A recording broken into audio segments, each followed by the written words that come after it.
generasi micin nggak guys? Katanya sih generasi yang terlalu banyak mengonsumsi makanan yang mengandung micin. Hehe. Tapi sekarang kita tidak akan membahas tentang orang yang sering makan micin. Pernah nggak kalian berpikir, bagaimana sih micin itu dibuat? Atau dari apakah bahan baku micin? Nah, supaya nggak penasaran, yuk kita cari tahu. Eits, buat kalian yang baru mampir di channel YouTube ini, jangan lupa untuk subscribe, like, komen, dan share ya guys, agar kalian tidak ketinggalan info-info menarik dan menambah wawasan kalian.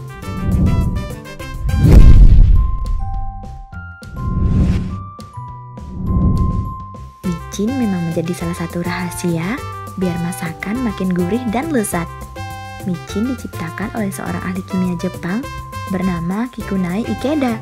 Ketika memakan sup Kikunai Ikeda penasaran dengan rasanya yang gurih, dan mulailah dia bereksperimen dengan rumput laut pada tahun 1908. Dan dari sinilah micin mulai dikenal guys. Nah, biar gak lama-lama, langsung aja yuk ke proses pembuatannya. Tahap pertama dalam proses pembuatan micin adalah persiapan bahan baku dan bahan pembantu. Pembuatan micin menggunakan bahan baku tetes tebu sebagai sumber karbohidrat. Tetes tebu diolah terlebih dahulu untuk menghilangkan kandungan kalsium dengan menambahkan asam sulfat. Setelah itu tetes disterilisasi dengan menggunakan uap panas bersuhu maksimum 1200 derajat Celcius selama 10 hingga 20 menit. Tahap yang kedua adalah fermentasi. Nah guys, bakteri yang digunakan dalam pembuatan micin adalah Brevibacterium lactofermentum. Kultur yang telah diinokulasi dimasukkan ke dalam tabung berisi medium prastarter dan diinkubasi selama 16 jam pada suhu 310 Celcius. Penurunan pH akibat terbentuknya asam pada proses pembentukan prastarter tidak diinginkan karena akan menghambat pola pertumbuhan. Untuk mencegah hal tersebut, ditambahkan garam sebanyak 3% ke dalam tebu prastarter. Tahap yang ketiga adalah kristalisasi dan netralisasi. Kristal murni asam glatumat yang berasal dari proses pemurnian asam glatumat digunakan sebagai dasar pembuatan micin. Dalam proses ini, hanya asam glatumat yang dapat digunakan harus berkualitas baik dan mempunyai kemurnian lebih dari 99%. Kristal murni asam glatumat ini dilarutkan dengan air dan bahan-bahan lain yang kemudian membentuk larutan MSG. Selain itu juga ditambahkan arak aktif untuk menjernihkan cairan MSG yang berwarna kuning jernih. Larutan didiamkan selama lebih dari 1 jam untuk menyempurnakan proses penyerapan warna, serta bahan asing lainnya yang berlangsung dalam keadaan netral.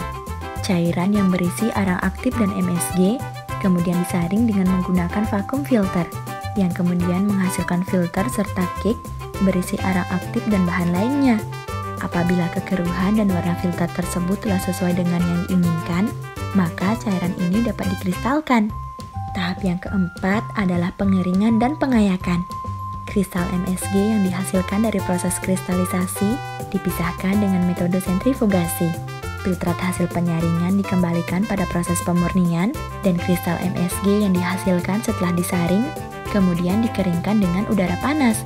Proses selanjutnya adalah pengayakan dengan ayakan bertingkat sehingga diperoleh 3 ukuran, yaitu long large crystal, long crystal, dan regular crystal. Tahap yang kelima sekaligus yang terakhir adalah pengemasan. Hasil MSG yang telah diayak dalam bentuk kering kemudian dikemas dan disimpan sementara dalam gudang sebelum digunakan untuk dikonsumsi dan penggunaan lainnya. Oh, jadi gitu toh proses pembuatan micin. Jangan banyak-banyak makan micin ya guys, biar nanti nggak dibilang generasi micin lagi. Hehe.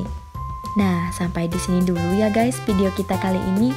Jangan lupa untuk terus tonton video di channel YouTube ini agar menambah wawasan kalian, dan sampai jumpa di video berikutnya. Bye!